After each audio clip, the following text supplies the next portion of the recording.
Qual a importância de nós entendermos as nossas emoções?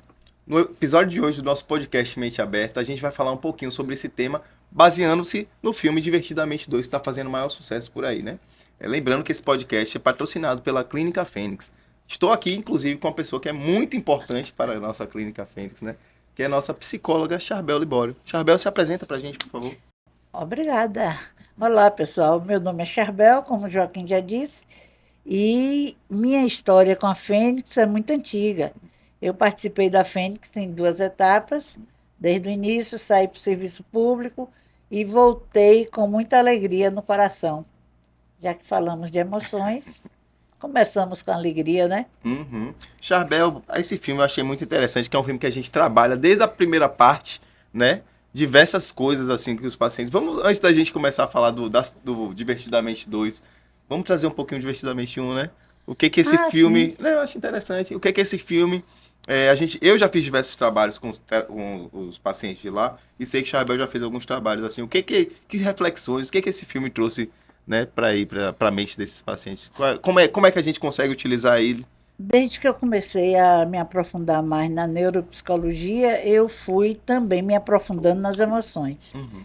E no primeiro filme, né, Divertidamente, o primeiro, quando ele falava das emoções, eu trago para os pacientes, principalmente trabalho de grupo, para poder as pessoas começarem a entender que as emoções não são eh, fontes de aprisionamento, mas ao contrário, elas podem ser compreendidas e assumidas como forças, vamos botar assim, que podem nos ajudar a compreender o que é que a gente sente.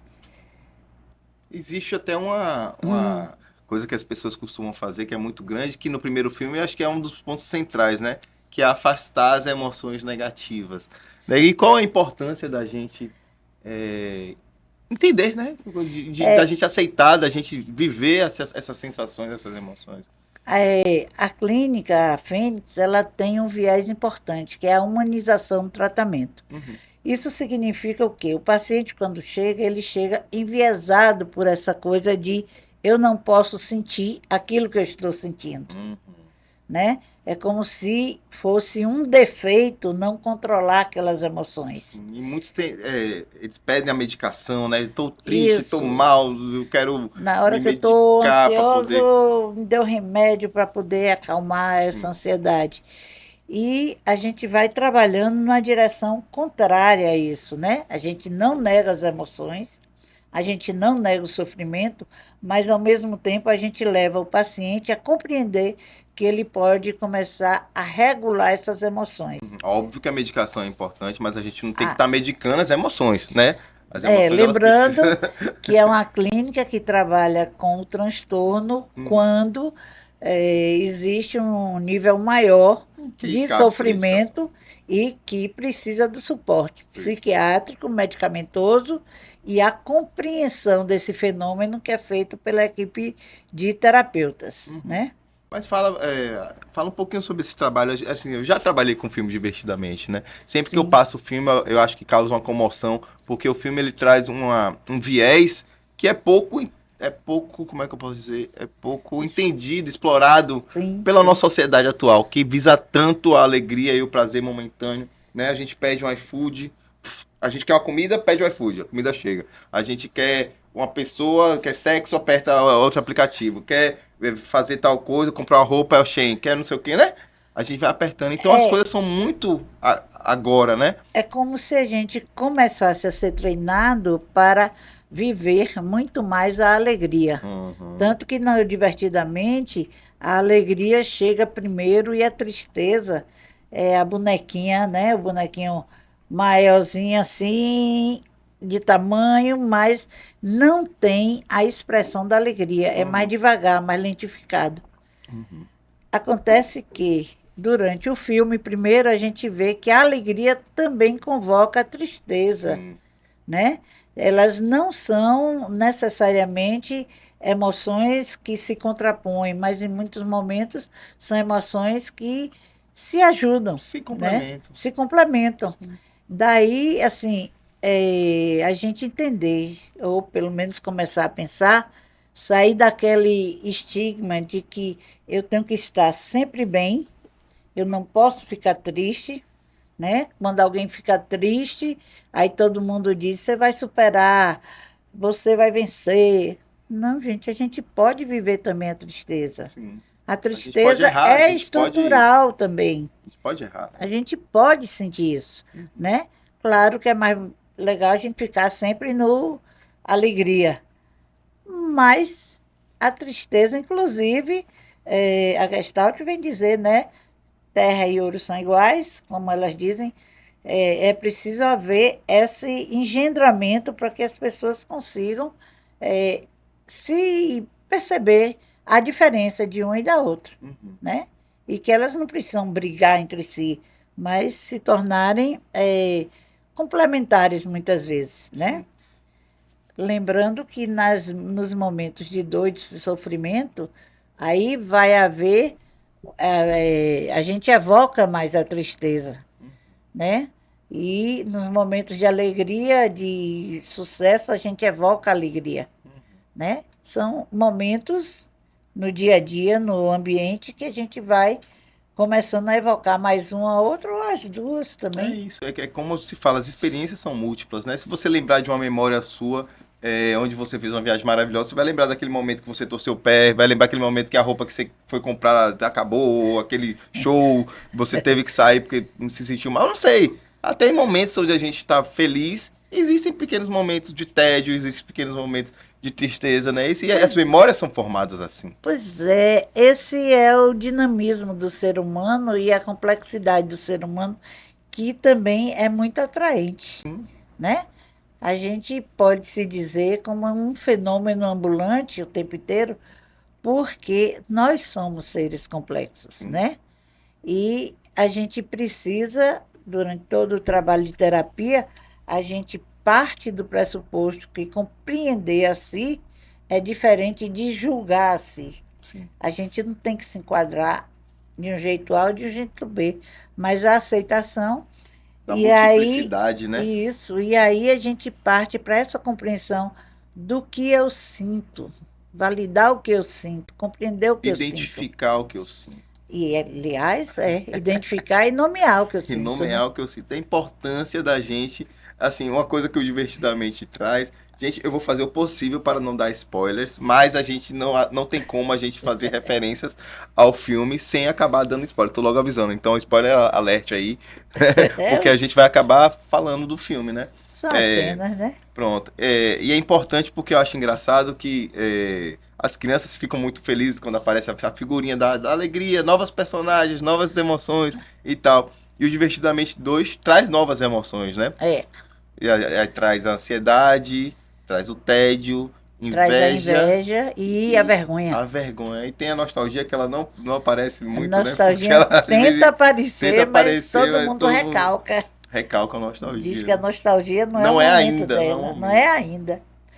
Mas, assim, uma das cenas engraçadas do filme, engraçadas eu diria fortes também, é quando aparece de repente aquelas emoções que antes eram desconhecidas, ou Sim. seja, é como se a criança não tivesse ansiedade, não tivesse medo. E tem, né, Charbel? Aliás, medo tem, sim. Não, medo tem. Mas e as outras, as novas, ela tem também. Mas nós temos agora observado que muitas crianças estão muito ansiosas. Sim. Né? E o que antes se negava, achava que criança era sempre tudo feliz. As crianças têm inveja também. Pois Tem é. tédio também. Pois é. E no dia que eu fui assistir o filme, achei interessante que ia atrás da gente e tinha uma criancinha que disse: mamãe, ainda vai ter outro episódio, faltou a depressão. Aí que eu olhei um trisco de gente que falava isso, né? Ou seja, as crianças também têm uma percepção muito mais ampla do que o que a gente imagina que tem. Inclusive, sabe-se, né, pela ciência, que existem já depressão infantil a partir dos 3 anos de idade. Já existem casos registrados de criança com depressão, com tentativa de suicídio, né? Desde muito novas. Então a gente sabe que as emoções, óbvio que o filme ele caricatura as emoções para que a gente possa ter o filme, né? Para que a gente possa identificar.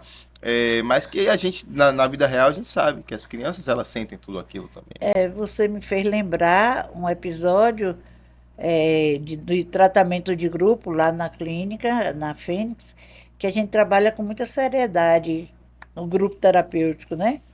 Claro, isso é evidente. Mas, assim, uma pessoa que desenvolveu todo um transtorno ao longo da vida e durante uma intervenção que a gente fez em grupo, essa pessoa se lembrou que ela, desde os 2 anos de idade, ela se escondia atrás da porta e chorava. Chorava e todo mundo mandava ela calar. Ela não tinha motivo para chorar.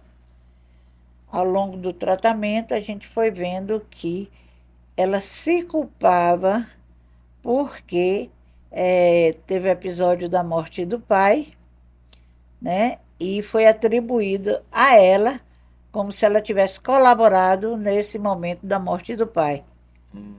E, de fato, ela não estava, mas ela carregou, voltando ao filme, de vergonha, né? Ela carregou ao longo da vida dela aquela memória que estava lá nos bastidores, fundo, né? Que a alegria tenta, né? Que ela não merecia ser feliz, porque ela teria colaborado. Sim. Né? É importante como essas coisas fazem... Tem uma coisa no filme que eu achei interessante, que é o senso de si, né? Que é aquele cristal, aquele átomo, sei lá, que fica ali no meio, que ele é formado sobre grandes emoções, grandes memórias com grandes emoções, né? Que formam, você é boa, você é vencedora, você é uma boa amiga, né? E o quanto isso faz com que a Riley, a personagem, ela tome decisões. Porém, quando se entra na puberdade, aquilo ali é demolido, né? Que vem uma bola de demolição logo no início e acaba destruindo tudo. E aí chegam os operários falando, não, vamos ter que reconstruir porque isso aqui vai expandir e a gente precisa demolir tudo. Eles demolem tudo, porém eles não consertam, eles deixam quebrado até o final do filme. Porque a puberdade, Chabel, ela fala, né, um pouco sobre essa confusão de sentimentos, às vezes você mede, todos passamos aqui pela puberdade, então a gente mede, assim, uma emoção, vou colocar X emoção nisso aqui, às vezes vai desmedido, né? Então, muitas vezes existe mesmo essa confusão das emoções, essa destruição do nosso senso de si, né? Fala um pouquinho o que você acha sobre isso. Voltando um pouquinho ao filme, ele parece que destaca 2 tempos, né? Sim. O primeiro tempo, que ainda está tudo organizadinho, são as emoções bonitinhas. Trabalhando em conjunto, que elas aprenderam, né? E aquele senso de si, como é dito, a consciência de si, é bem organizadinha, é como se fosse um átomo bonitinho. Sim. A partir do momento que existe essa ruptura, que chega a puberdade... Toca o alarme, né? Toca o alarme, vai anunciando a puberdade, que coincide também biologicamente com a explosão de hormônios, né? Que coincide também com a mudança corporal, que aí a imagem corporal da criança o adolescente muda essa imagem corporal, aquele painel de controle fica todo confuso. Sim. A referência anterior... E o botão não funciona direito, aí não aperta, outro funciona demais. Pois é, a referência anterior, inclusive da imagem corpórea, já não cabe na posterior da puberdade, né? Sim. A pré-adolescência, a puberdade. Então, é esse o conflito que começa a se estabelecer. Biologicamente, a gente sabe que nessa época, além dos hormônios, tudo, no cérebro também existe uma produção incessante vou botar os neurotransmissores que estão aí, mas a gente vai ver que existem as emoções que elas começam também lá no cérebro a ter, vamos dizer assim, um espaço maior, porque tem um conflito aparecendo aí, né? Sim. E para vir para o córtex cerebral, que aí é a decisão, fica bem mais estranho. Tanto que a ansiedade, ela toma conta dos controles, né? E manda a alegria, isso é bem metafórico, né? E manda a alegria junto com outros sentimentos para longe. Porque quando a gente está repleto de ansiedade, a gente não consegue sentir as outras coisas de forma, né? E o plena. filme traz também a possibilidade da gente pensar, né? Chegando nessa puberdade, na adolescência, onde a gente vai ter que construir um novo senso de si, basicamente, né? Só que no filme mostra que a ansiedade vai entrar nessa construção de uma forma mais agressiva, mais reta, mais, eu diria agressiva mesmo. Por quê? Ela toma Por a frente toma mesmo, a assim, e ela frente, manda todo mundo embora. Assim, ela não pensa ela acabou de conhecer a alegria, acabou de conhecer tudo. Ela toma a frente e joga todo mundo lá pro fundo da cabeça onde não pode ser e atrapalhado. aí a gente São as vem, emoções reprimidas, né? a gente vem entendendo nisso aí que emoções novas que surgem, porque vem aí a aceitação, a identificação com o grupo, a aceitação do próprio corpo, Sim. né? A aceitação É daquele. muita coisa É que muita que a adolescente coisa. passa no início da puberdade para poder se estruturar emocionalmente. Eu achei que o filme foi legal no Não, foi sentido legal. que veio ali, aqueles trabalhadores vieram, né? Derrubaram tudo, deixaram tudo em cacarecos. E largaram lá. Largaram lá. E aí a própria personagem central, ela tem que redescobrir e refazer como é que ela vai regular aquelas emoções, Uhum. sem ela ter consciência daquilo. Sim.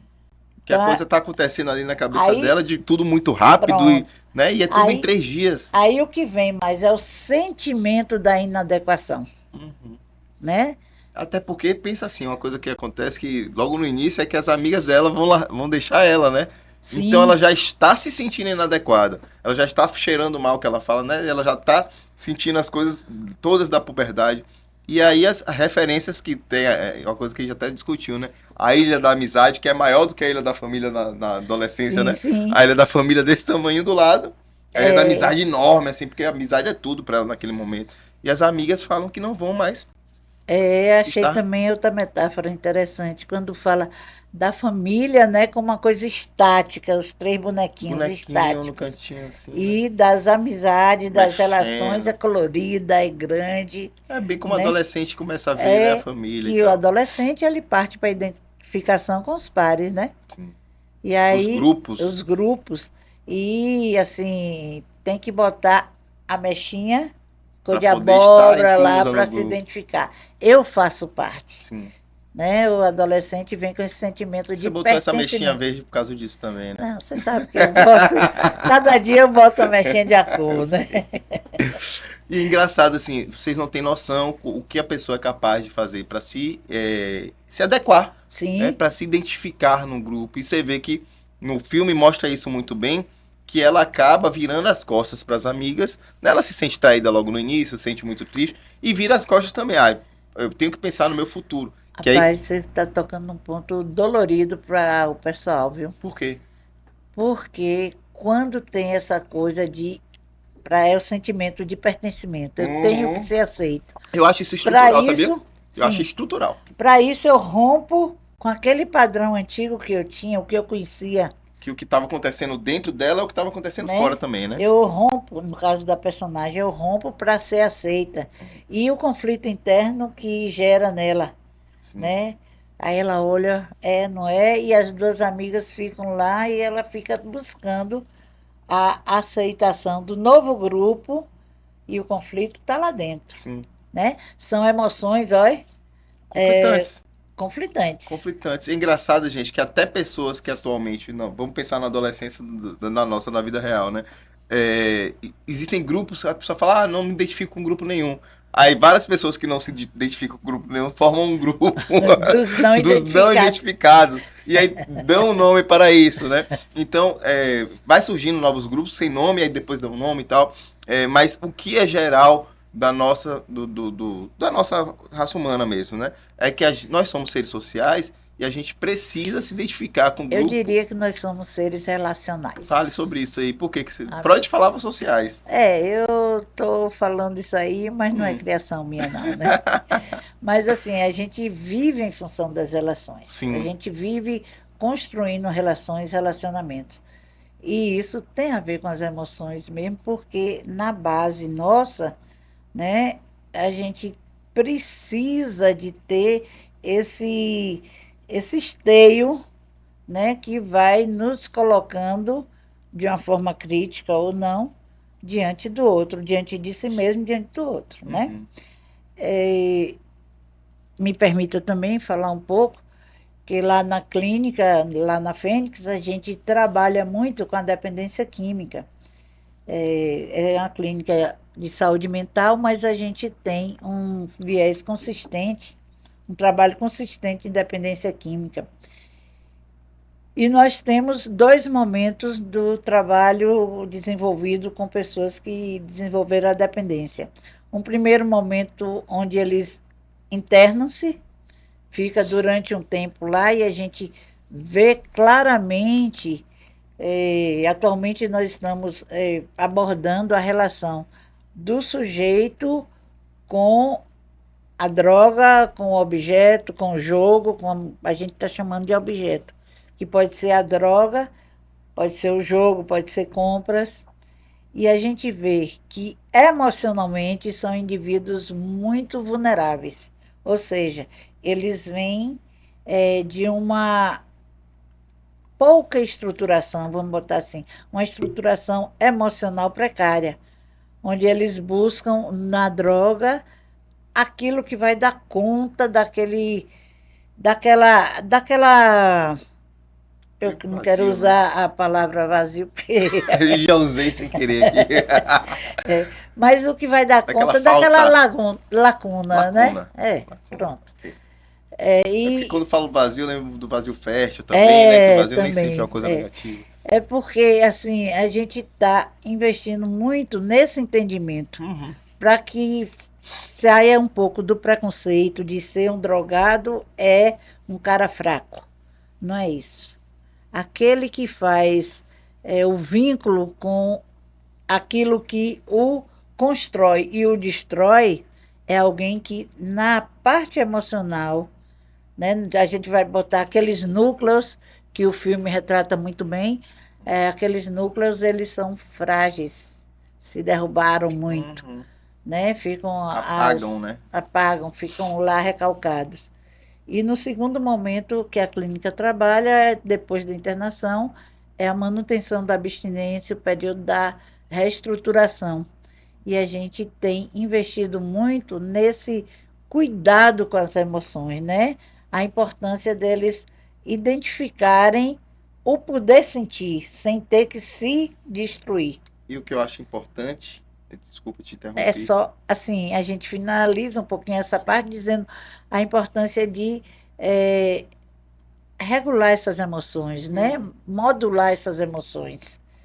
E isso tem ajudado muito o pessoal a se manter sem o uso da droga. Perfeito, porque eu acredito que a parte mais difícil é essa, né? É a parte assim, ó, a internação, temos os passos lá que a gente faz, temos a equipe, tudo lá, assim, a pessoa está internada, ela está em segurança, ela está com a gente É, consegue trabalhar várias questões e tal, mas a parte que é complicada e aí, com o que você aprendeu, você tem que se manter nessa luta diária que é a abstinência, né?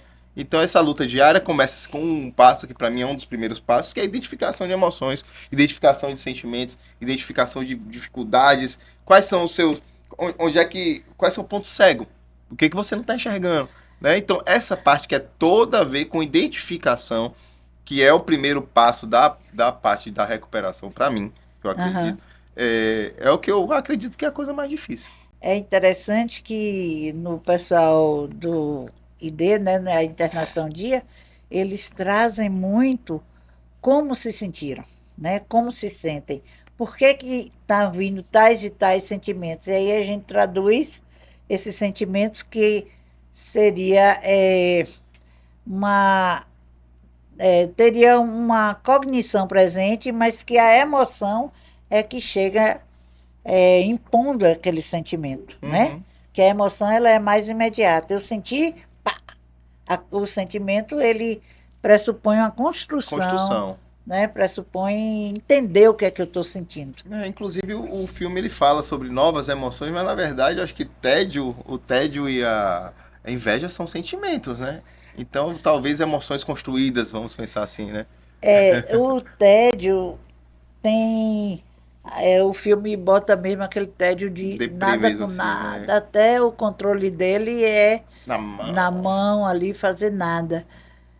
E que as pessoas depois, muitas vezes, se referem muito o tédio de não ter a droga para dar uma vibração na vida. Sim. Eles falam muito Mas disso. é uma coisa que eu tenho discutido com os pacientes e tenho entendido muito. Isso aí é importante para todos vocês entenderem, né? A droga, ela traz uma alegria que não existe. É uma alegria além da alegria, né? É, O tédio que você sente sem a droga é um tédio abaixo, mais é a tedioso, ausência. é mais tedioso do que o tédio que antes de você conhecer a droga. Então, ele aumenta a magnitude como a gente sente a alegria se você estiver em uso e o tédio quando você não está em uso. Por isso que é tão difícil se manter abstinente, porque as sensações sem a droga elas são muito mais complicadas, né? Lembrando que normalmente uma pessoa pensa que o álcool deixa a pessoa só alegre, cheia de vida, paquerando, não sei o quê, se torna o cara, já dizia um paciente nosso, se torna gastoso, Gastoso. mas na verdade o álcool é um depressor, Sim. né? E os efeitos dele não é Os só na hora do efeitos, uso, né? Mas, de qualquer forma, muitos pacientes falam que buscam naquela droga se sentir pertencente, mais alegre, mais comunicativo, É porque se envenena-se com álcool, né? Você não usa uma dose, tipo, que passe... intoxica-se. Você se intoxica-se, né? E chega a se envenenar em alguns É, momentos. é, Em alguns casos envenena-se é também. verdade. Mas intoxica-se mesmo com álcool. Então sente-se mesmo uma dissolução das nossas referências, né? E Acaba aí, se... um dia especial falaremos sobre isso tudo, né? porque é muito Se a amplo. gente for iniciar a falar de dependência química, Aí vai vai passar. entrar... Mas, voltando um pouco para o filme, outra coisa que me chamou a atenção foi a personagem principal quando ela briga com os princípios dela, né? Sim, De pegar o bendito caderninho para Isso. saber se ela tinha sido aceita ou não. essa parte eu achei interessante porque mesmo as emoções controlando ela, Ah, ela não se mexe, assim, ela fica tentando, oxe, por que ela não tá se mexendo e tal? Ela brigando com os princípios, mas no final ela acaba cedendo às emoções. E outro lance do filme interessante é quando a ansiedade, que a gente precisa lembrar que a ansiedade não é só ruim, Ah, vamos falar sobre isso, já. né? Eu acho importante a gente parar e entender alguns pontos, né? Alegria demais é adoecimento. Pode ser Pode ser adoecimento adoecimento. mesmo, Não é adoecimento, não. Pode ser um pode ser, é adoecimento. adoecimento. Ansiedade, ela é adaptativa, ela é uma coisa que todo mundo tem. Ah, eu não tenho ansiedade, não. Todo mundo tem ansiedade, tá? Mas ansiedade maior que é o problema. Fala um É. pouco sobre isso aí. Se a gente não tiver um pouquinho de ansiedade, a gente não produz. A gente não projeta. Pois é, a gente não produz. Até assim, por exemplo, para estar aqui hoje, a ansiedade de chegar no horário, de pegar engarrafamento, de sair a tempo. Ela faz você calcular as coisas com a cognição mais atenta, né? Então, é uma ansiedade que nos torna mais produtivos. Entretanto, se a ansiedade, aí já vem o patológico da ansiedade.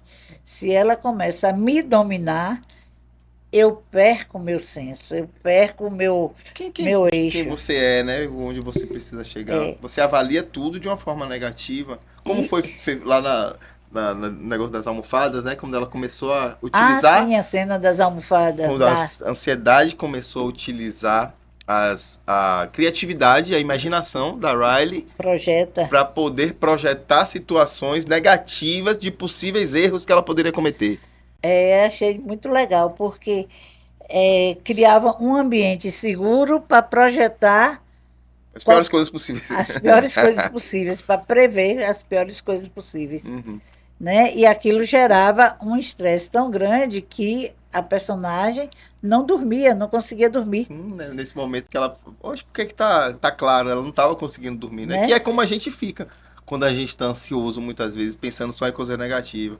Aí a alegria vai lá dentro da imaginação, né? Dentro da criatividade. Aí começa a desmontar aquilo ali. Porque existem projeções que são positivas, existem coisas que a gente vai fazer que vai dar certo.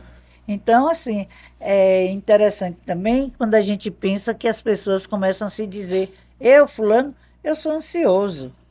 Eu sou ansiosa.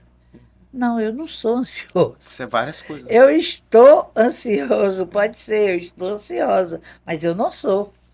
Porque a gente é múltiplo. Pois é, e no filminho, no momento em que a personagem é só ansiedade, nada acontece, paralisa. Hum. Aí é preciso que a alegria chegue e entre fazendo aquela regulação. A regulação. Calma, ansiedade, você não precisa ser assim, você vai conseguir, calma. E aí que a Sendo ansiedade positiva, né? Sendo começa otimista. a sair daquela automatização Hum. e Você já foi o final inclusive do chora. filme, foi? Não, só lembrei da ansiedade. Ah, inclusive, deixa eu fazer um adendo aqui, gente. Pô, adorei a dublagem também. Sei que foi a Tata Werneck que fez, né? Teve alguns. Dani Calabresa e tal. Então, um beijo pros dubladores aí se assistirem, se chegar até eles aí. Porque, porra, a dublagem tá perfeita Tá deles, né? perfeita também. Você vê a vergonha na voz, você vê o tédio na voz, você vê, né? Eu acho que Aí os você está dubladores falando brasileiros estão. também Né? a Parabéns. vergonha que entra, eu me lembrei também, muitas vezes a vergonha entra como um Um elemento. mediador, talvez. Mas Não tem sei muitos se. pacientes que veem a vergonha como algo que cheira a ser não merecedor, a ser ineficaz, não corresponder à Ah, sim. expectativa, né?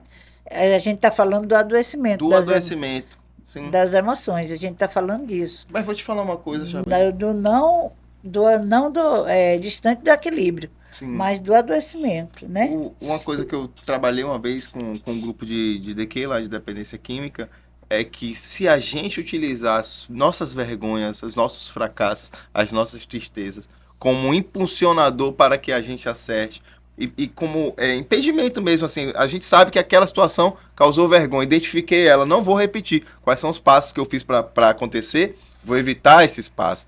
Ele, inclusive, pode ser uma coisa que nos protege de situações negativas, né? Que criam, não é? Pode, São sim. limitadores de recaídas, por exemplo. Não Pode. vou fazer porque eu sinto vergonha.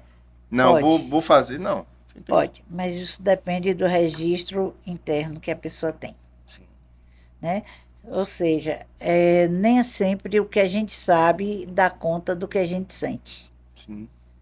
né? Eu sei que eu não devo fazer isso, aquilo, outro, A mas psicanálise não fala isso não, né? não. Quem faça isso Peraí. mais é a neurociência, Tá, fala tá. muito disso, né? Que, assim, eu tenho o registro do que eu sinto, e se aí vem as emoções também e os sentimentos. Se eu passo a vida inteira, ou durante muito tempo na minha vida, tendo registro como uma pessoa incapaz, inadequada, Isso vira o senso de si. pois é, insuficiente, Não, aí o senso de si Você vira um paralisa senso muito feinho, Sim. não tão organizadinho, né? E aí a droga, muitas vezes, elas vêm camuflando isso aí, né? Sim. Porque rompe com essa sensação.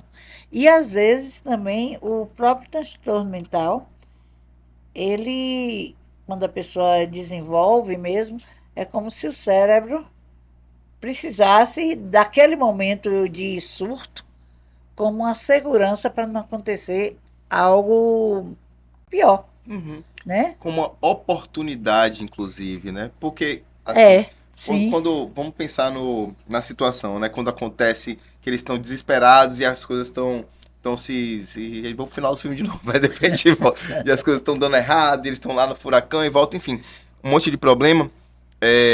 Aquela crise que todos passaram, porque todos estavam em crise ali, né? Tudo estava, né? Existia um transtorno acontecendo nas emoções. As emoções estavam todas perdidas, não sabia nem onde no fundo da mente, né? A ansiedade afasta a alegria, que é bem simbólico isso, né? E a alegria se perde, a alegria assume que não vai conseguir voltar, enfim. Foi uma oportunidade para que eles se conhecessem mais, conhecessem os limites que eles podiam chegar, né? E trabalhassem juntos no final, porque todos seguraram lá o senso de si e se transformaram numa coisa diferente. É interessante que no final do filme, a gente pode ir e voltar. Não tem como em linha reta, né? No final do filme, ele marca muito bem a necessidade da convivência pacífica com as emoções. Sim. Ninguém é mais importante que ninguém, mas é algo que compõe o indivíduo, compõe o sujeito, é ele se perceber tendo essas emoções todas, esses sentimentos todos, e convivendo com isso de uma forma, vou falar de novo, regulada, mais organizada, mais Deixa eu feliz, te perguntar uma coisa. modulada, como a gente quiser chamar. Segundo a sua linha, você acha que a gente consegue controlar as emoções? Não, não é isso, não se trata disso, Tá, não, só para né? entender. É Não, não, não, controlar, nem sim, tô dizendo o sim, que você disse. sim, Só, sim. só quero, é uma pergunta Não, mesmo. sim, sim. É, a gente já entendeu que controlar a emoção é meio que uma violência para a gente, Sim. né? A gente fala em regular a emoção, ou seja, compreender o que eu sinto e o que é que eu vou fazer a partir daquilo que eu sinto. Sentir de formas mais brandas, né? E se Eu comportar. posso até sentir me violentando aquela Isso. emoção, E trazendo memórias ruins para poder sentir aí mais coisa negativa. pode, mas nesse sentido a gente ensina o paciente, inclusive, a como identificar o que é que está sentindo e a gente ensina muito, eu estou usando muito isso com eles, uma técnica de amparo. Ou seja, se vocês estiverem assistindo, vocês podem fazer isso, né? Naturalmente, experimentem botar o pé no chão, os dois pés no chão, não pode ser de salto, viu? Pode ser de sandália, tênis, sapatilha, botar os dois pés no chão, identificar o que é que aquela sensação lhe dá, o que é que você percebe, botar os pés no chão.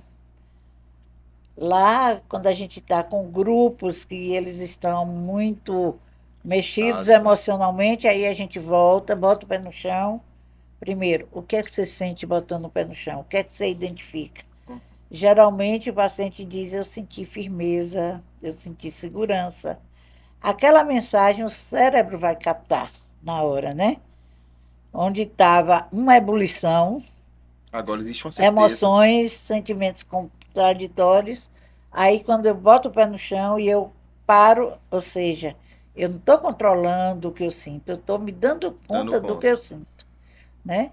Aí boto o pé no chão, sinto, e a orientação seguinte é respirar pelo nariz umas 5 vezes. Inspira e expira pelo nariz, inspira e expira pelo nariz.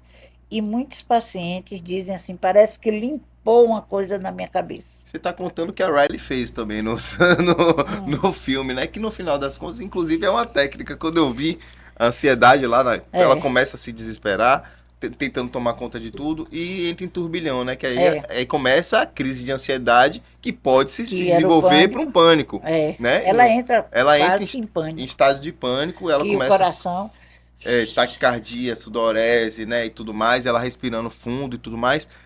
E aí ela faz, né, uma coisa que eu achei interessante é que ela coloca a mão assim, né, tipo, uhum, eu tô aqui, como se ela tivesse querendo sim, se tentando colocar no aqui e agora, isso. e ela começa assim, ó, a respirar, né, e aí tem uma coisa que eu achei importante também, que é a importância da rede de apoio, porque as amigas dela vêm até ela Sim. e elas falam com ela, fala um pouquinho dessa importância para Ah, as tá. emoções, para a gente reestruturar. Na hora que você fala da rede de apoio, a gente está falando é como eu significo, como eu compreendo a minha rede de apoio, Sim. né?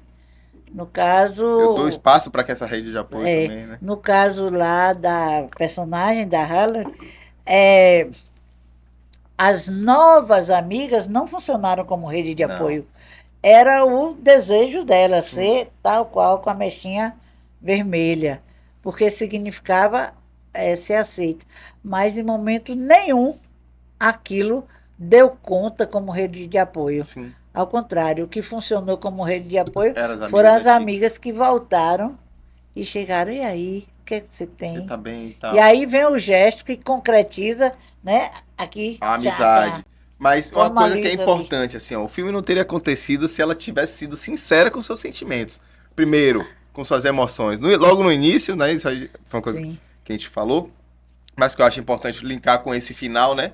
Que já vai chegando para a parte final, é que as meninas falam, a gente vai sair da escola sem você, a gente não vai ficar no time e tal. E aí ela, não, tá tudo bem. Finge, aí ela fala assim, deixa eu ficar triste quando eu sair do carro. Ela É, segura o sentimento, Deixa eu controlar. Deixa eu controlar o sentimento, Não dá controlar. certo, né? Controlar as expressões, porque o sentimento já estava ali. Agora, as expressões do sentimento, ela conseguiu controlar ali naquele momento. Mas se ela tivesse falado assim, poxa, amigas, e aí a gente vai deixar de ser amiga, e aí vamos conversar. Tô triste com isso. Talvez ela não tivesse passado por todo aquele turbilhão, porque ela estaria identificando os sentimentos e sendo sincera. No final, a crise como oportunidade, ela acontece para que a Riley possa falar sobre os seus sentimentos com as amigas, né? E falar assim, amigas, eu fiquei muito triste quando vocês falaram que iam embora do colégio, eu tô assim, tô me sentindo assim, assim, assado. Então, quando ela passa pela crise, que aí tudo se reestrutura, o senso de si, né, e tudo mais, ela tem a oportunidade de se ressignificar junto com essas amigas. Né? Aí você está falando exatamente do trabalho terapêutico. O trabalho terapêutico é isso. Que é poder falar o que eu sinto. Sim. E aí permitam-me a oportunidade, e isso eu faço questão de gritar quatro ventos, permita-me. Claro. Terapia é só com um profissional preparado para aquilo. Terapia é só com psicólogo. Nada de terapia só com outras pessoas, por favor. Porque é preciso trabalhar com profissionais que estudaram o aparelho psíquico, que estudaram as emoções. Isso é uma... Estou invadindo esse espaço, viu? Pode jogar duro. Mas isso é uma campanha que eu estou, assim, muito comprometida em fazer. Porque tem muita gente que não se preparou como graduação e está se colocando como terapeuta A, terapeuta B, terapeuta isso, terapeuta aquilo. Calma. A nossa bagagem emocional, o nosso psiquismo é algo muito sagrado para colocar em mãos de pessoas que não se prepararam para isso. Então, ainda invadindo, quando começarem o trabalho terapêutico, liguem para o Conselho de Psicologia, perguntem se aquele profissional está inscrito e não vão para pessoas que não se prepararam para cuidar humanamente, eticamente, tecnicamente do psiquismo humano. Porque é senão as emoções vão dar, ó, tilt, vai ser zebra total. Pois é, Chabel. Então tá aí dado o recado, pessoal.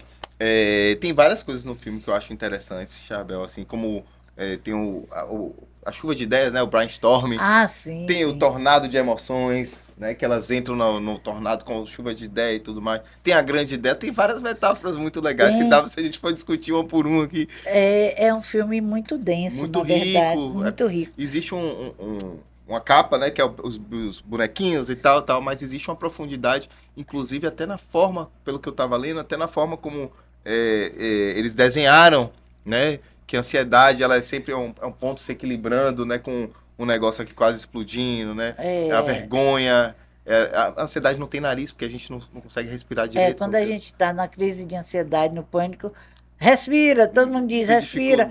Cadê que consegue respirar, pelo amor de Deus? A vergonha mostra o cofrinho, quando ela se esconde, ela vira e mostra o cofrinho assim. E o detalhe, a vergonha é grande. Grandona, ela não consegue se esconder.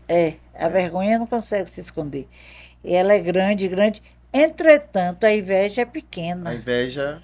é pequena, mas a inveja faz... torna a gente pequeno, né? Mas faz o trabalho lá, ó... muito bem feito. Presente, né? O tempo inteiro, né? É muito interessante essa dimensão que os autores deram. Sim. Também porque, metaforicamente, a gente consegue interpretar, né? E uma coisa que a gente não chegou a essa conclusão, mas eu vou colocar aqui para que vocês pensem também e coloquem nos comentários aí o que vocês acham, né? Porque existe uma discussão metafórica importante aí, né? Como a gente está falando, vários pontos, como a chuva de ideias, como o paraquedas que o medo usa, né? Que o medo está sempre preparado, a grande ideia. Só que eu não entendi por que a vergonha ajuda a tristeza, né? Por que, Chabel? O que você acha? A gente não chegou a nenhuma conclusão aí. Foi. A vergonha, ou melhor, a A vergonha, tristeza e a vergonha fizeram elas pacto. fizeram um pacto, né? Foi. Inclusive, Dá pra a vergonha, ela protege ali a tristeza Pra ninguém ver. para que a tristeza pesquise lá o jeito de assumir o controle, Talvez para abrir espaço para as outras as emoções. outras emoções, né? Isso aí eu vou deixar para que vocês coloquem nos comentários aí o que vocês acham, né? Porque Mas é uma acho coisa. que vale a pena Vale a a gente pena a gente pensar investigar o depois. Né? quanto que quando a gente tem essa vergonha, ela domina a gente. Sim. E geralmente, quando a gente está na vergonha, a gente também está triste, está recolhido. E engraçado A vergonha cresce. eu lembro que tem uma hora que a vergonha, um dos poucos momentos que a vergonha assume o controle, né? Que ela deita no. Ele é grandão, ele deita no coisa de controle todo. E aperta o único botão que ele não tava conseguindo apertar, assim, né? Ah, tá. Ele deita tudo, passando vergonha até ali na sala de controle. Né? Mas, assim, também é um outro ponto interessante, né? É quando a gente pensa essa coisa da vergonha no adolescente é grande Sim. pra caramba. Porque tem o lance da aceitação, A da vergonha do adolescente é autoaceitação. grande, dá pra ver no filme, né? É grande, é grande, é grande. E está sempre o adolescente se submetendo ao julgamento do outro, Sim. supostamente. Para né? não passar vergonha, o que eles são capazes de fazer, né? A personagem, o que é que ela foi capaz de Fez fazer tudo, para ela- se sentir pertencente, Exato. não passar vergonha. E teve a questão também que eu falei com você sobre o medo, tá o tempo todo falando bem da ansiedade. Não, se fosse ansiedade, ele não estaria passando por isso. Se fosse ansiedade, né? É. Porque o medo e a ansiedade andam juntinhos, né? Mas também vamos dosar. O medo, ele protege. Sim. Né? O medo por si só, ele funciona como uma proteção, até no Divertidamente Ele 1. teve o... Quando a menininha vai correndo com o carrinho, aí que vê o fio, Sim, é um ele medo que para. chega e dispare. Olha aí o ambiente para ver o que é que você pode ultrapassar ou não. Uhum. No Divertidamente 2, o medo tinha um paraquedas que salvou todo mundo. Sim. Medo O protege. medo é adaptativo também, É. né? Ele protege. A Mas nojinho agora- também protege, né? Da gente se envenenar, Agora, como disse. medo excessivo está falando o quê? De uma insegurança e que não tem proteção nenhuma. Ao Sim. contrário, é abismão. Então, baseado nisso, eu quero te fazer uma pergunta. Vai. Quando é que a gente começa a identificar, assim, como é que a gente começa a entender que as emoções estão virando doença? Você falou aí adaptativo. É difícil a gente identificar. Normalmente a gente não vai identificando, a gente tende, A gente que está sentindo, no a gente caso. está adaptando. Sim. A gente está sentindo mais ansiedade e a gente se justifica. Não, mas é porque tem a prova amanhã, é por isso que eu estou assim. Porque isso é uma característica da ansiedade, né? Aí depois eu vou para o cinema com a pessoa e eu já tiro 500 roupas e não acho boa nenhuma. Uhum. E aí, não, tudo bem, isso é esperado. Mas quando eu começo a entrar em sofrimento, aí é um alerta muito grande. E a gente só percebe que a emoção está adoecida quando a gente começa a sofrer. A tendência do adolescente é esconder o sofrimento. Uhum. Mascarar, né? Esconder mesmo, esconder de si, esconder de quem está. E aquilo muitas vezes é uma dor tão grande que a pessoa não consegue dar conta daquilo e se acha errado porque está com aquele sentimento, não é mais emoção, cognição, sentimento, e aí muitas vezes a gente vê o paciente se cortando, Uhum. os jovens se cortando. Há pouco Ele tempo tem aparecido muito, né? a jovens se gente cortando. tem percebido muito jovem que se corta. E hoje mesmo, né, atendi uma pessoa que, frente à ideia da perda de uma pessoa significativa, e por se sentir, aí, sentimento de culpa, Uhum. né? E fez. O filme também faz isso, a gente pode pensar junto. A pessoa com sentimento de culpa, ela fez uma alusão, um ligamento, uma associação Sim.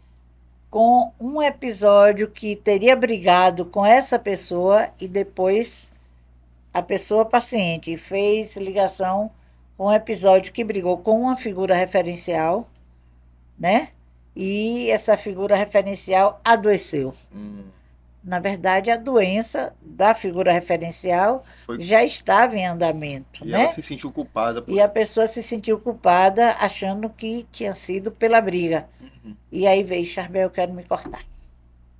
Eu sinto vontade de me cortar. O corte, alguns pacientes falam que eles faz com que a dor emocional diminua, não é isso? É, eu me machuco porque eu estou me punindo, porque aquela dor, já aquela é muito emoção grande, ali, a gente está falando já no nível do adoecimento, né?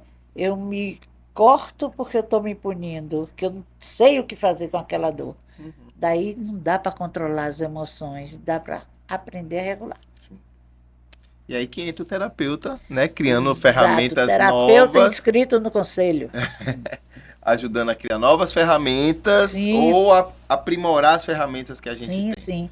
É o trabalho de reconstrução dessa pessoa, né?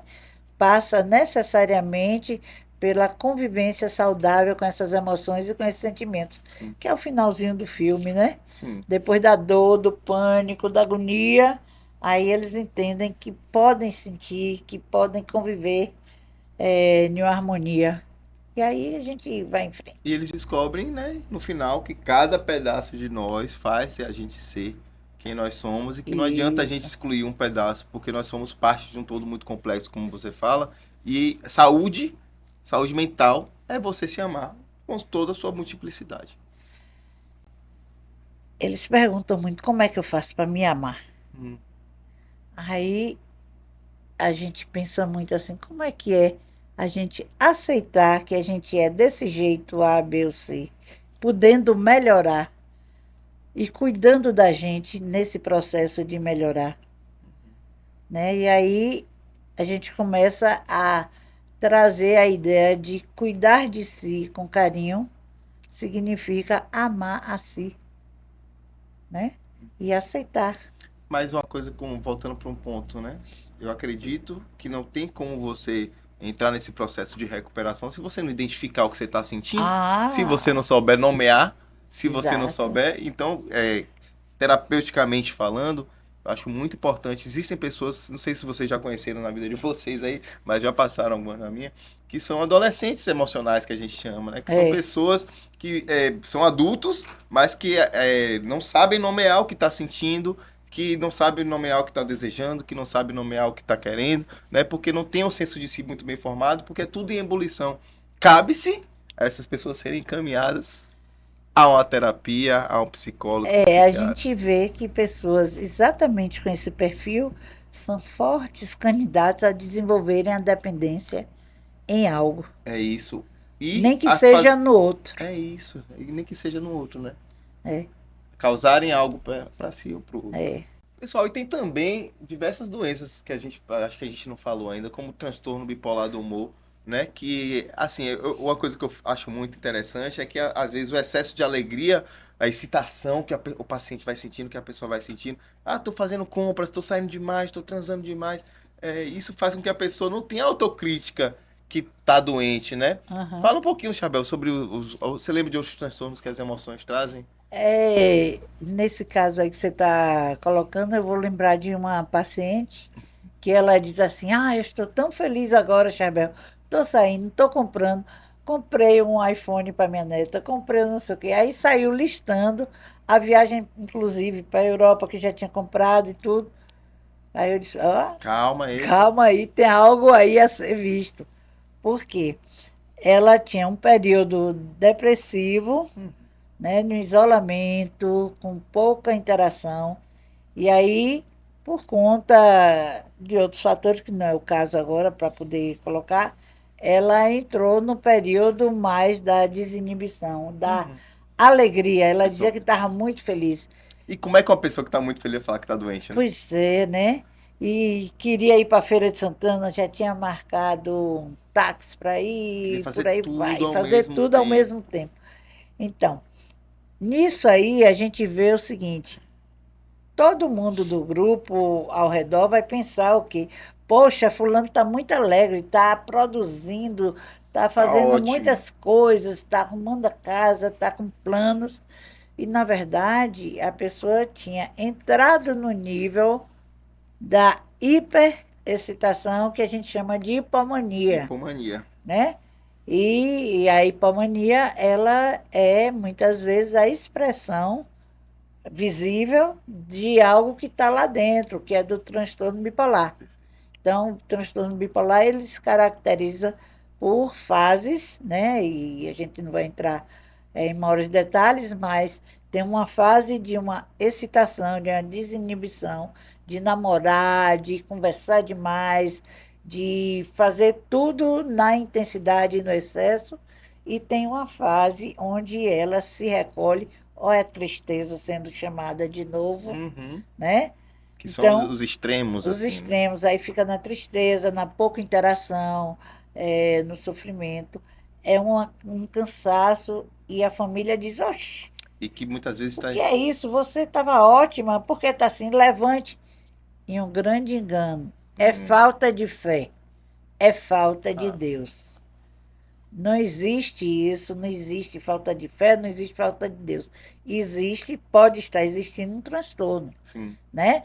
Que tem essas emoções descompensadas em polos diferentes. Você falou sobre a fase de mania, né, de hipomania, e muitas vezes, aí vou falar de outra emoção, né, vem muita vergonha quando o paciente sai dessa fase de Sim, hipomania e que tem uma autocrítica, assim, né, e começa a falar, meu Deus, desculpa eu ter falado isso, desculpa eu ter feito isso, por que que eu fiz aquilo, né, e o que é. acaba estimulando ainda mais para que mergulhe-se na fase de depressão, na fase de Pois é, aí a pessoa diz, que vergonha, eu namorei tanto vergonha, meu com Deus, eu fulano, fiz, para que eu fiquei um fiz monte, peguei um isso, monte não de sei o quê. parceiros, comprei, E gastei todo o aí a dinheiro. gente volta para a metáfora do filme, a vergonha é Uma vergonha enorme, enorme. Eu já né? tive bastante pacientes, me desculpa eu ter feito aquilo, né? Porque até no consultório eles ficam, né? Bem Sim, eróticos sim, às sim, vezes, né? Bem, é e a isso. gente tenta desvencilhar e eles ficam com a maior vergonha depois que saem da crise, né? Tá.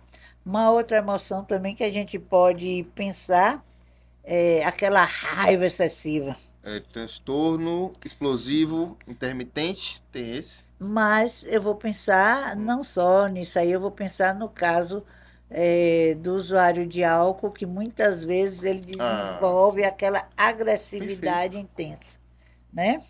Que é uma raiva desregulada em função do quadro do adoecimento, Sim. né? E no filme a raiva também não tem nariz e só tem a cabeça quente. É.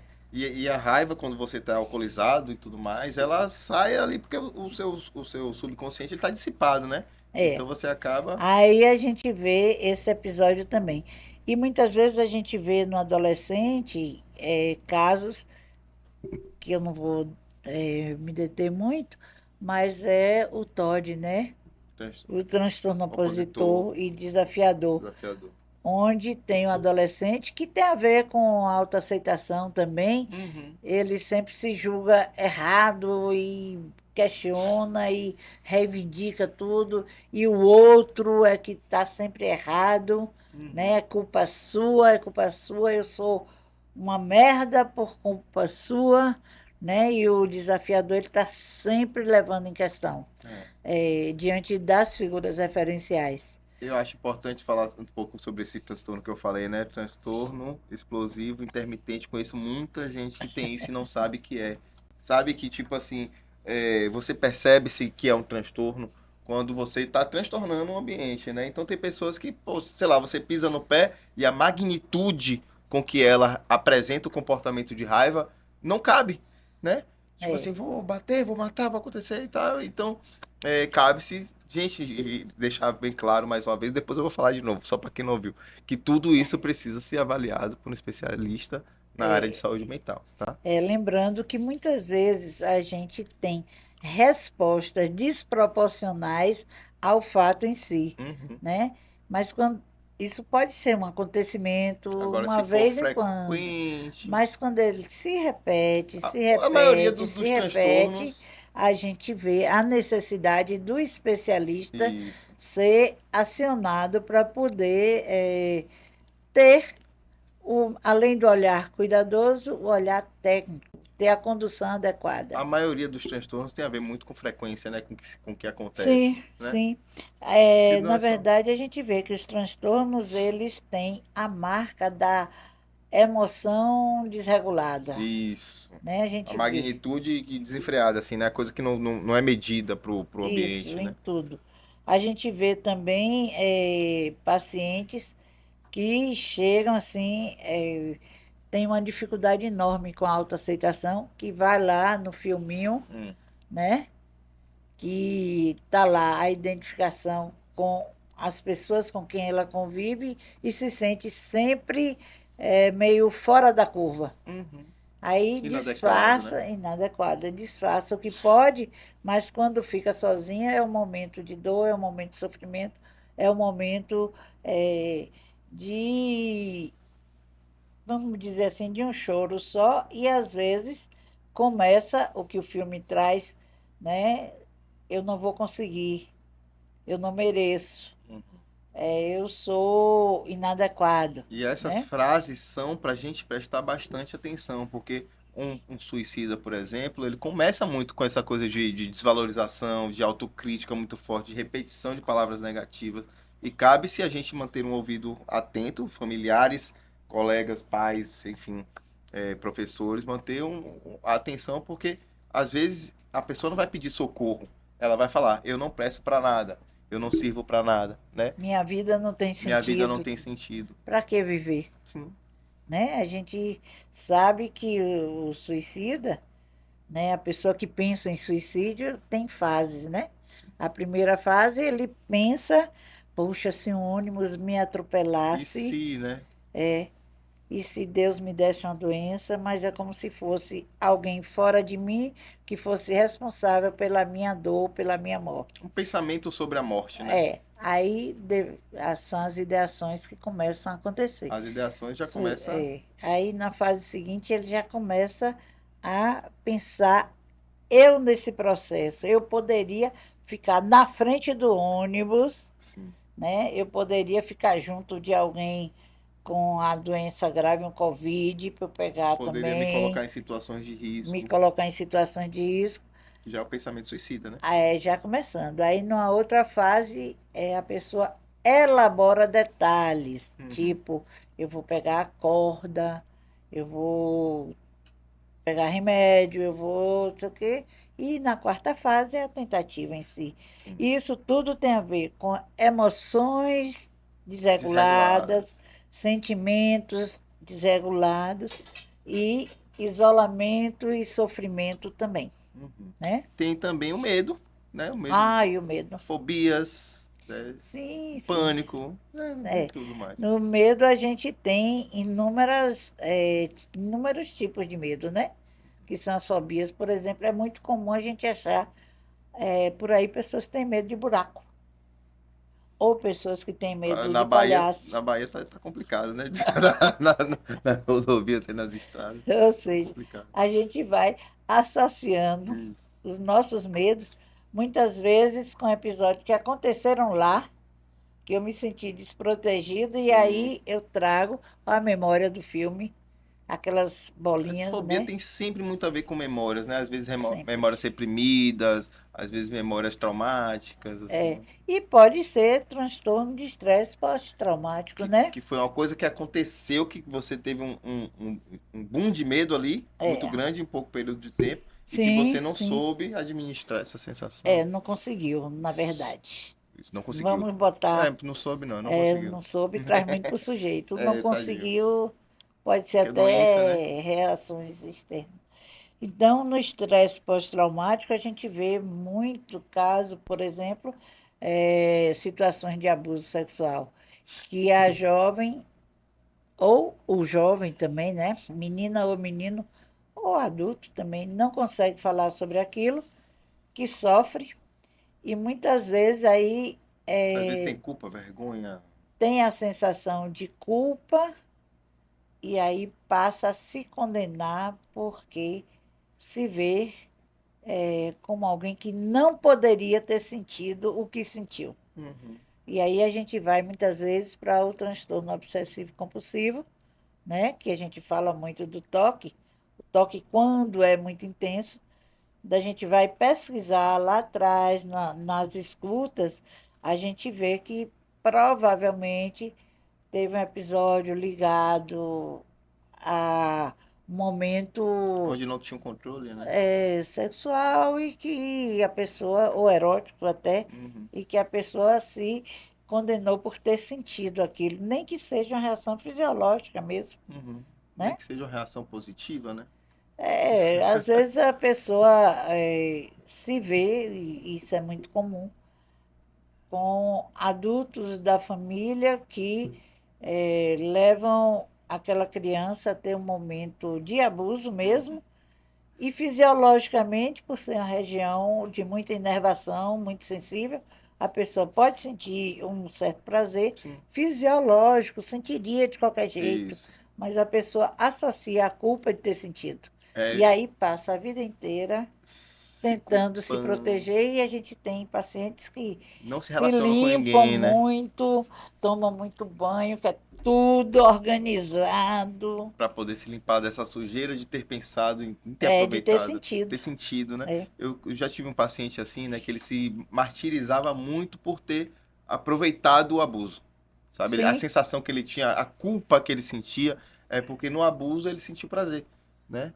E sim. aí é como é que mexe com a cabeça de uma pessoa, né? Disso aí, tipo, não Sim, falou com ninguém, não tinha mais relações com ninguém, não tinha, enfim, afetos, mas enfim, e veja que isso quanto é um sofreu. sofrimento solitário. Solitário, porque não conseguia Não conversar com consegue ninguém. falar com ninguém Depois de isso. anos, consegui ir pra terapia, a partir daí a gente conseguiu fazer um trabalho legal. É. Mas até chegar lá, o quanto que a pessoa Enfim, sofre, né? existe esse universo todo aí do psiquismo humano que ninguém é defeituoso, mas a gente é, precisa aprender a acolher a gente mesmo, Sim. né? Compreender que a gente sente coisas mesmo. E a gente não é ruim porque sente, mas a gente precisa começar a se aceitar com ajuda de profissional especializado, Uhum. a compreender o que é que a gente sente, aceitar aquilo, porque nesse trabalho terapêutico especializado, tá? A pessoa deixa de sofrer com aquilo. É, Não nega o que sente, mas já não sofre. perfeito. E gradativamente vai Ressignificando. começando a ressignificar a vida, né? Se transformando.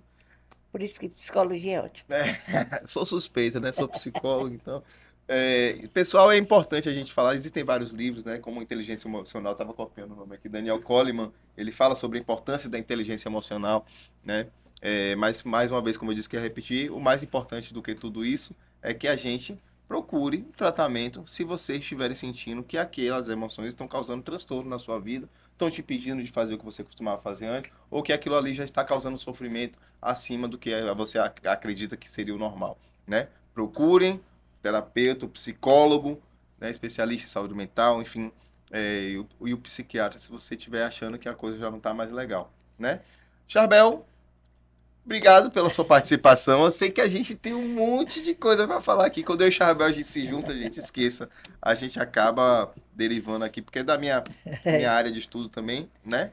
Então a gente acaba falando bastante Na a mesma verdade, a língua. gente é muito apaixonado por aquilo que É, a gente faz, e né? é isso. É A o gente nosso fazer é a diário, nossa cachaça. é apaixonante, né? Isso. E eu volto a dizer, é muito legal trabalhar lá na Fênix, porque a gente tem possibilidade de fazer esse trabalho humanizado, de criar, de acolher, de propor, né? Lá a gente tem sistematicamente reuniões com a equipe técnica toda, onde a gente avalia todo o processo de evolução do paciente, aonde que o paciente está evoluindo, aonde que a gente pode intensificar a escuta, intensificar as ações terapêuticas. Existe um compromisso muito grande com cada paciente. Então, isso me faz gostar muito de trabalhar na Fênix. Eu trabalho lá porque gosto mesmo. E um espaço onde eu posso criar e fazer minhas maluquices terapêuticas Exato. responsavelmente falando, viu? E a É gente uma ação responsável, sim. Mas eu tenho visto que é um lugar de crescimento para as pessoas, de acolhimento, né? O próprio nome já diz, as pessoas entram no processo de morte e saem renascidas, né? E a fala do paciente é: aqui tem tratamento. E a gente sabe que lá é diferenciado mesmo, né? A gente sabe que lá a gente faz um tratamento, porque temos pessoas especializadas, temos pessoas que estudam, e vocês percebem pela doçura da palavra de Chabel o quanto a gente ama, né? A A gente curte. psicologia, o quanto a gente curte, né? E o quanto a gente tem o maior cuidado de estar estudando para poder sempre estar trazendo o melhor para o paciente, né? Lembrando, sim, nós não somos perfeitos, mas Sim, bem que a gente batalha a para gente poder luta, fazer o luta, melhor, luta, luta, luta. Viu? Então, tá? pessoal, queria agradecer mais uma vez a presença da nossa psicóloga Charbel, que é uma ótima. Lá na nossa equipe a gente tem o maior carinho por você, você sabe disso. Eu não vou rasgar emoções aqui agora, não. Né? Mas muito obrigado, Charbel, por ter aceitado o meu convite. Eu fico emocionada. E, pessoal, E o lembrando. sentimento é de gratidão, tá Obrigado, vendo? Charbel. Então, pessoal, para finalizar, eu acho importante a gente falar um pouquinho sobre educação, né? Já que a gente está fazendo uma promoção de saúde aqui, trazer um pouquinho para os nossos governantes, para nossas escolas, para a parte de educação, um pouco dessa parte de saúde emocional, porque é muito importante a gente saber desde criança, depois de adulto é mais difícil, né? Mas desde criança, a identificar, a trabalhar as emoções, a falar sobre essas emoções, e muitas vezes a criança e o adolescente não tem esse espaço necessário. Então, cabe-se a gente fazer algo. Eu sei que algumas escolas já estão trabalhando, né, dentro desse viés, mas eu acho que ainda é pouco. Né? Cabe-se a gente, para ter uma sociedade mais saudável, né, as pessoas no trato com o outro e no trato consigo mesmo, para que a gente diminua esses índices de suicídio, que as pessoas possam ter um ambiente onde trabalhe-se essas emoções desde pequeno, né, pessoal? Então, fica aí minha mensagem. Não esqueçam de compartilhar, de curtir, de comentar, né? Falam se a gente esqueceu alguma coisa, podem comentar aí um pouquinho para que a gente tem esse debate e a gente vai ter o maior prazer de responder, viu? Um beijo a todos e até a próxima.